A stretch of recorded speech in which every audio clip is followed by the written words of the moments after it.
All right, so get ready because today we're going depth on something I think we all kind of experience but don't really talk about too much. Okay. It's those unwritten rules of society. You sent in this blog post Yeah. about navigating social norms as an autistic adult, and it really got me thinking, Right. are we all kind of playing this game Uh-huh.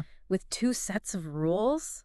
Like, the official ones Yeah. and the ones that really matter? That's such a good point. Yeah, I think that's something that so many people experience, whether they're on the autism spectrum or not. exactly. Yeah. Okay, so to get us started, our source material is a blog post Okay. from Cheap ABA, and it's titled Written Rules and Unwritten Rules, Navigating Society as an Autistic Adult. And basically, the author's main point Yeah. is that there's this whole hidden layer of social interaction Yes. that goes beyond like what's written down Right. or explicitly stated. Absolutely. It's like there's this unspoken code of conduct Yeah. that everyone's supposed to know, but no one ever teaches you.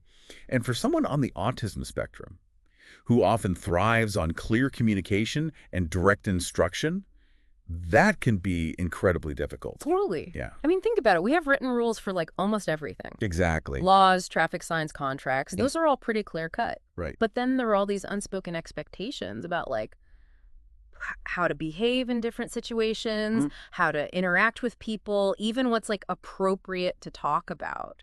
And the thing is, those unwritten rules are so powerful. Yeah. They can really shape our perceptions, our opportunities, and even our relationships. The blog post author gives some interesting examples. Like imagine going to a party Okay. where it says everyone's supposed to arrive at 8 p.m. Right. But you're the only one who actually shows up at 8 p.m. Yeah. You follow the written rule. Right. But you also probably committed like a major social faux pas I absolutely. by not adhering to the unwritten rule. Yes. Of fashionable lateness. It's so funny how those unwritten rules can sometimes completely override the official ones. And if you don't understand that dynamic, it can be really confusing and frustrating. Yeah, I can feel like you're constantly like missing the point You or know? saying the wrong thing. Exactly. I'm curious, have you ever noticed this double standard in your own life? Absolutely. Where the unwritten rules kind of seem to matter more than the written ones?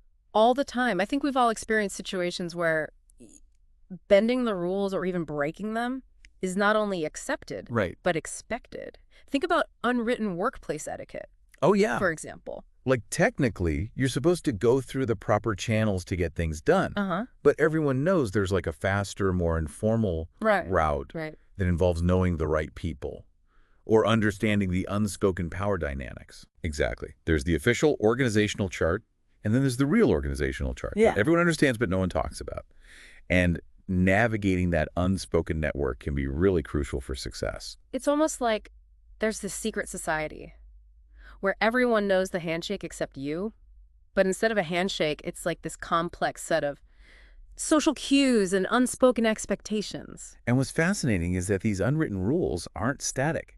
They can vary so much depending on the Yeah. culture, the context, even the people involved. So it's not even just about learning one set of rules. It's about constantly adapting and trying to figure out what's expected in like each new situation. I imagine that can be incredibly exhausting, especially for someone who might not pick up on those subtle cues as easily. Absolutely, it can. And that's why it's so important to acknowledge that these unwritten rules exist and to start talking about them more openly. Because if we don't, we risk perpetuating a system where some people are constantly at a disadvantage simply because they don't have access to the same rule book. That's such a crucial point. It's not about blaming people for not understanding the unwritten rules. It's about recognizing that those rules can create unfair barriers and advantages.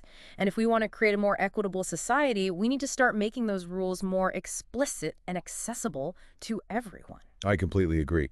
And to really kind of dig into the implications of this double standard, Yeah. let's consider some real-world examples Yeah. that go beyond party etiquette and workplace dynamics. Okay. These are situations where the stakes are higher, and the consequences of not understanding the unwritten rules can be much more significant. All right. Let's do it. Let's go into the realm of social justice and equity for a second. Okay.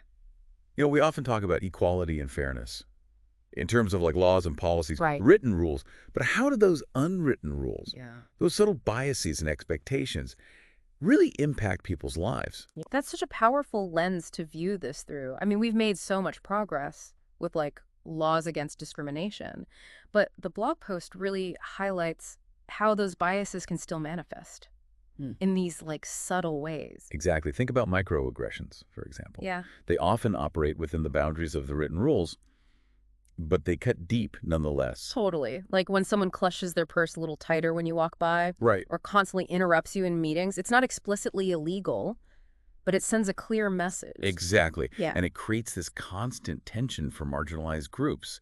Do you speak up and risk being seen as aggressive or oversensitive? Right. Or do you stay silent and internalize that feeling of being less than? It's a lose-lose situation. It makes me think about personal boundaries too. It's like we have laws against assault, obviously, but the unwritten rules around like Yep. physical touch, personal space, even eye contact can be so nuanced and like culturally specific. Absolutely. What might be considered friendly in one culture could be seen as intrusive or disrespectful in another.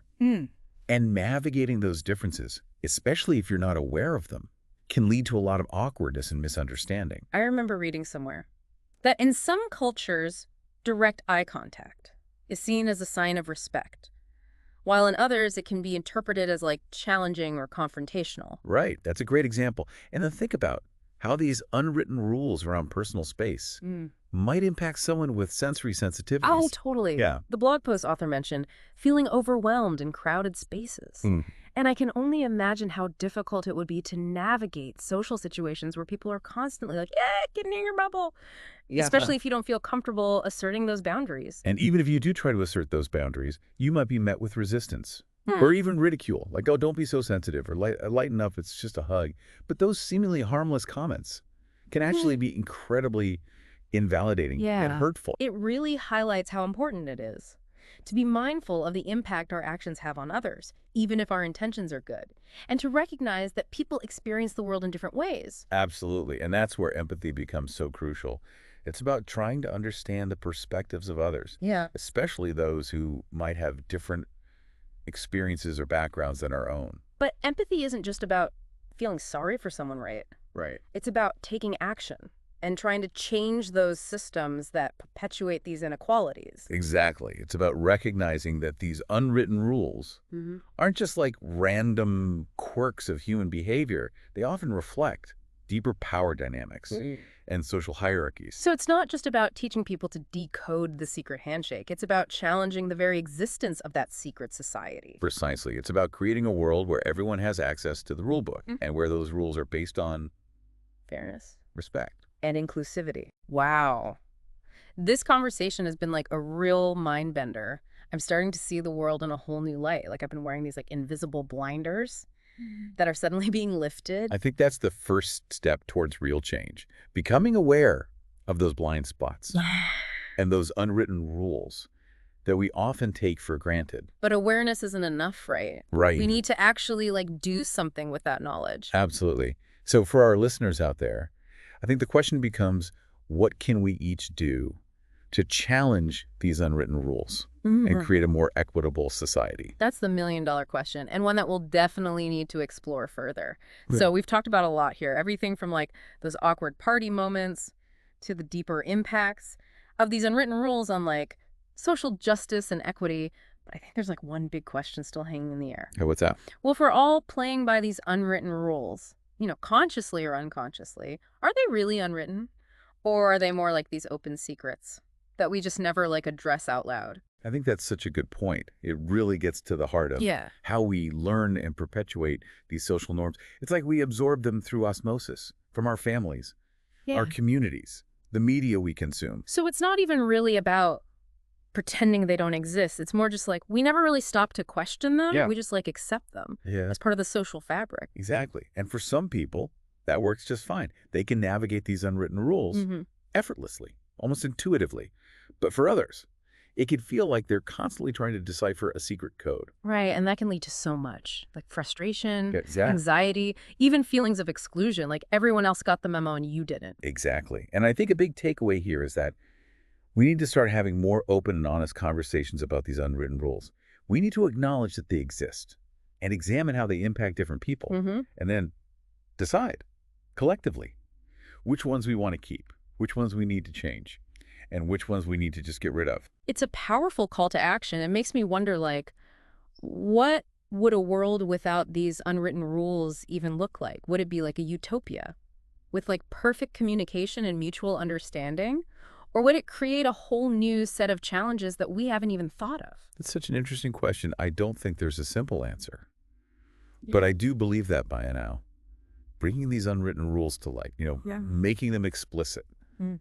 and making them something that we can really scrutinize, that we can create a more just and equitable society for everyone. Absolutely. So for our listeners out there, I have a challenge for you this week. Pay attention to those unwritten rules you encounter in your own life. Notice how they shape your behavior, your interactions, your perceptions of other people. And most importantly, ask yourself, do these rules serve us, or is it time to rewrite the script? I think that's a great challenge. It's been so great diving deep on this with you. Likewise. Until next time, stay curious. Thanks for joining us on the deep dive. Keep those sources coming, and we'll keep digging for those hidden gems of knowledge